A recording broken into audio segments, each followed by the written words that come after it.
পরোটা হবে ঠিক এই রকম নরম তুলতুলে আর বইয়ের মতো পাট খোলা। তার জন্য এখানে নিয়ে নিয়েছি দই, হাফ কাপেরও কম দই নিয়েছি, তার সঙ্গে দিয়েছি চিনি আর সামান্য একটু নুন, 2 বাটি দিয়েছি আটা, 2 চামচ দিয়েছি সাদা তেল। এখন ভালো করে সমস্ত কিছুকে মাখিয়ে নেব। দইটা টক থাকলে চিনির পরিমাণটা একটু বাড়িয়ে দিতে পারো। ভিডিওটা ভালো লাগলে অবশ্যই একটা লাইক করো, চ্যানেলটাকে সাবস্ক্রাইব করে পাশে থেকো।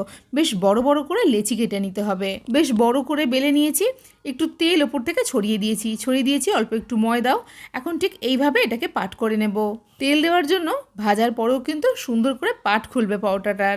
খেতে অসম্ভব ভালো লাগে এই পরোটাটা, একবার খেলে বারবার খেতে ইচ্ছে করবে। এটা এতটাই টেস্ট। সুন্দর করে বেলে নিয়েছি, এখন তাওয়াতে ঠিক 1 চামচ তেল দিয়ে এটাকে সেঁকে নেব। খুব কম তেলে এই পরোটাটা ভাজা হয়ে যায়। গ্যাস কমিয়ে একটু সময় নিয়ে দুটো পিঠ বেশ লাল লাল করে ভেজে তুলে নিয়েছি। নরম তুলতুলে এই পরোটা খাওয়ার জন্য কিচ্ছুটা লাগে না, এতটাই টেস্টি হয় এটা। ভাজার পরে দেখো এর প্রত্যেকটা পরত যেন ঠিক বইয়ের পাতার মতো আলাদা করা যাচ্ছে।